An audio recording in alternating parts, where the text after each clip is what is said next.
बरोबर आहे त्यांचं. 50 वर्षही लागू शकते. दादा म्हणल्यावर तिथं काय बघायचं, मराठ्यांचं कल्याण व्हायला.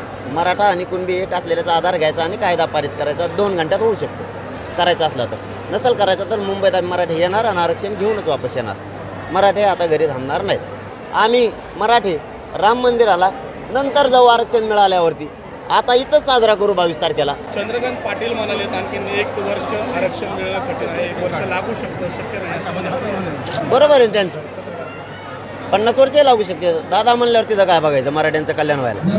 आणि आम्ही ते आरक्षण मागितलंच नाही. आमच्या 54 लाख नोंदी सापडल्यात.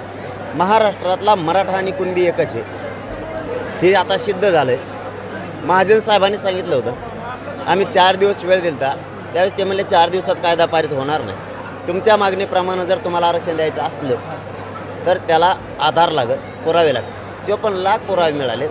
मराठा आणि कुणबी एक असलेल्याचा आधार घ्यायचा आणि कायदा पारित करायचा 2 घंट्यात होऊ शकतो, करायचं असला तर. नसेल करायचं तर मुंबईत आम्ही मराठी येणार आणि आरक्षण घेऊनच वापस येणार. मराठे आता घरी थांबणार नाहीत. ते सुप्रीम कोर्टाच्या आरक्षणाविषयी चंद्रकांत दादा बोलले असतील. ते आरक्षणाची मागणीच मराठींची नाही, कारण ते टिकल का नाही टिकल हा संभ्रम आहे.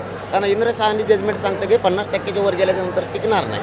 आम्ही ती मागणी केलीच नाही. 50%च्या आतमध्ये ओबीसी आरक्षणात मराठा आहे. आम्ही इथं असताना आमची जमीन बीडमध्ये आहे उदाहरणार्थ, आम्हाला 200 किलोमीटर कशाला देत आहे? आम्ही इथं आहेत, आम्हाला इथंच पाहिजे. ते आम्ही घेतोय का नाही विचारनंतर बघा. चलो, धन्यवाद. अयोध्येला तुम्ही जाणार आहेत का? राम मंदिर हे बघा, तो भारतीय जनतेचा आनंदाचा दिवस, तो दिवस. आंदोलन हे खूप दिवसापासून आहे, खूप 4-5 महिन्यापासून आमच्या टप्प्यानुसार काम सुरू आहे. आम्ही 20 तारीख धरली. 18 तारखेपर्यंत सरकारनं 144 मुंबईत लागू केला, म्हणून 20 तारीख आम्ही मराठ्यांनी धरलेली.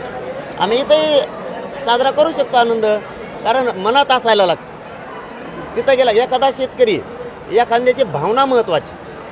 त्याचा भाव जर असला तर शेतातून सुद्धा रामाचं स्मरण करू शकतो. आपण उठल्यावर रोज सगळे रामरामच करतो. आम्ही 20ला निघणार आहेत मराठी घराघरातली.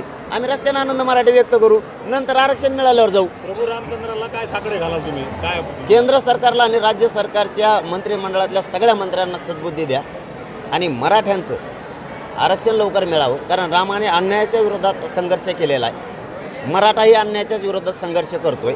मग जर ही एवढी मोठी पायी रॅली जर मुंबईला करोडोच्या संख्येनं जाणार असली, आम्ही मराठी राम मंदिराला नंतर जाऊ आरक्षण मिळाल्यावरती.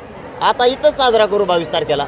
आनंद इथंच व्यक्त करू आम्ही. पण आम्ही आरक्षण आता घेणार. आणि मराठ्यांना विनंती आपल्या माध्यमातून, चॅनलच्या बांधवाच्या माध्यमातून, मराठ्यांना आता नका घरी राहू.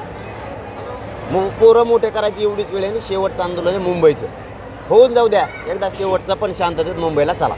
13 तारखेला छगन भुजबळांची सभा आहे, कसं? ज्याला त्याला अधिकार घेण्याचा, त्याबद्दल आम्ही काय बघणार नाहीत.